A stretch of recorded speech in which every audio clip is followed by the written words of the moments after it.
Well, hello and welcome to this English lesson where I'm going to help you learn how to describe a windy day in English. It certainly is windy out here today in Ontario, Canada, and I thought this would be a great day to do a lesson just like this one.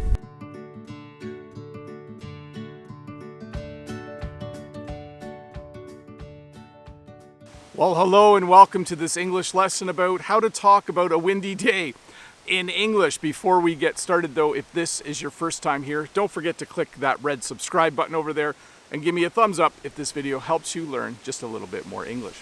Well, it certainly is a windy day, so let's start with the basics. When it's windy, you say it's windy outside, or you say it's a windy day. Those are the basic phrases that we would use to describe a day when the wind is blowing like this. It's certainly more than a breeze today. A breeze is a nice gentle wind that's very pleasant, and it's nice when there's a breeze on a hot summer day. But right now it's so windy that I needed to get out of the wind. I'm actually sitting in a place right now beside my shed so that the wind can't hit me. So I needed to get out of the wind because it's definitely more than a breeze. Even though we have high winds today though, I wouldn't call this a windstorm. I don't expect there to be any wind damage later today.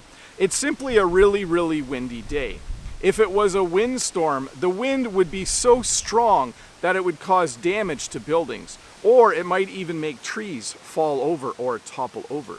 If we see wind damage from the wind, it's usually because we've had a windstorm, a time when the wind is so strong that it causes lots of damage. Here in Ontario, Canada, we measure wind speed in kilometers per hour.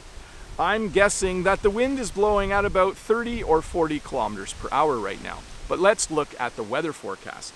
The weather forecast for today says this: wind southwest 30 kilometers per hour, gusting to 70 kilometers per hour. A 30 kilometer per hour wind isn't too bad. At 70 kilometers per hour, things start to move quite a bit in the wind. If the wind speed was over 100 kilometers per hour, we would start to see wind damage, and we would probably call it a windstorm. But there were two other things I wanted to mention about this weather forecast. When the wind is southwest, it means it's coming from the southwest. When we say that the wind is gusting to 70 kilometers per hour, it means that the wind is a fairly constant 30 kilometers per hour. But every once in a while, the wind goes fast for a little bit. It goes faster, up to 70 kilometers per hour. Wind gusts are what can really do damage. In fact, my camera almost fell over earlier because there was a gust of wind when I was out by the wheat field. That was a little scary. When we talk about wind direction, we of course use north, east, south, and west, but we also use the words northerly, easterly, southerly, and westerly.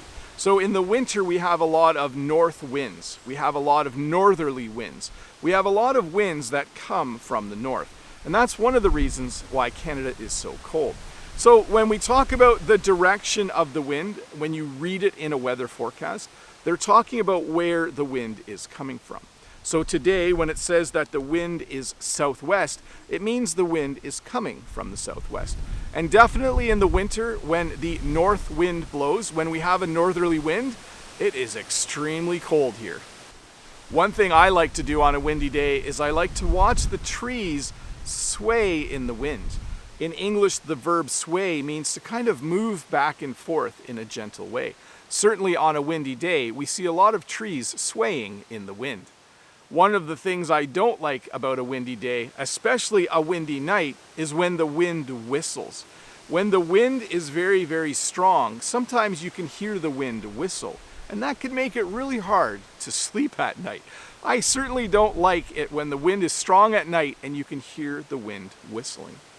Another thing interesting about the wind is that when you walk into the wind, when you are walking into a headwind, it's very difficult to walk.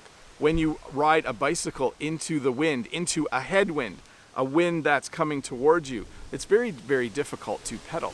But when you are walking with the wind, when you have the wind at your back, sometimes you go a lot faster and it's a lot easier. Certainly when you are on a bicycle and you have a wind at your back, or when the wind is at your back, when you have a tailwind, it's a lot easier to pedal when you're going down the road. Well, thank you for watching this English lesson on how to describe a windy day in English. I certainly hope the wind dies down later. That's the last phrase I wanted to teach you. On a windy day, at some point the wind will die down. The wind will blow a little more softly, a little more slowly, and it will just become a lot easier to do things outside, like make English lessons. By the way, if this is your first time here, don't forget to click that red subscribe button over there and give me a thumbs up if this video helped you learn just a little bit more English. And if you have a bit more time, why don't you stick around and watch another English lesson.